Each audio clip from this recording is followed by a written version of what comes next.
تازہ ترین ویڈیوز کے لیے چینل کو سبسکرائب کرکے بیل آئیکن اور آل نوٹیفیکیشن پر کلک کریں تاکہ آپ کو ملے ہر اپڈیٹ سب سے پہلے۔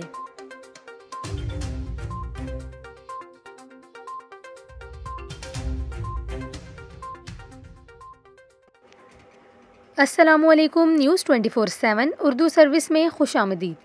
ناظرین، آپ کو سعودی عرب سے اہم خبر دیں۔ کورونا وائرس کے باعث 7 ماہ بعد آج سے عمرہ ادائیگی کا دوبارہ آغاز ہو گیا ہے۔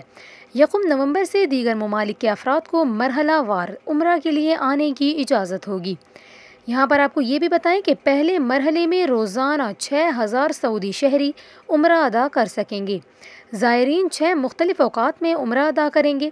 عمرہ زائرین کو عمرے کی ادائیگی کے لیے 3 گھنٹے کا وقت دیا جائے گا۔ 18 اکتوبر سے عمرہ زائرین کی تعداد بڑھا کر 15,000 تک کر دی جائے گی۔ اس سلسلے میں ایک موبائل اپلیکیشن بھی تیار کی گئی ہے جس کے ذریعے مختلف گروہوں میں معتمرین کو مقررہ اوقات میں عمرہ ادائیگی کے لیے بھیجا جائے گا۔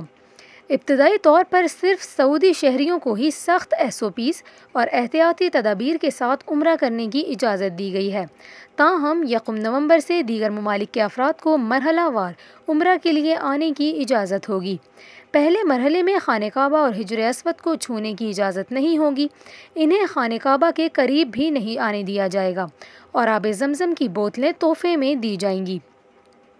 معتمرین کو الگ الگ رکھنے کے لیے سماجی فاصلے پر سختی سے عمل درآمد کروایا جائے گا اور تمام تر ممکنہ احتیاطی تدابیر اختیار کی جائیں گی۔ معتمرین کے رہائشی کمروں میں زیادہ فاصلہ رکھا جائے گا اور کورونا علامات کی صورت میں 1 منٹ کے اندر حکام کو مطلع کرنے کا نظام بھی موجود ہوگا۔ حرمین انتظامیہ کا کہنا ہے کہ پہلے مرحلے میں طواف 2 لائنوں میں ہوگا۔ ہر 15 منٹ میں 100 افراد کو طواف کرنے کی اجازت ہوگی۔ 1 گھنٹے میں 400 افراد جبکہ 15 گھنٹے میں 6000 افراد طواف کریں گے۔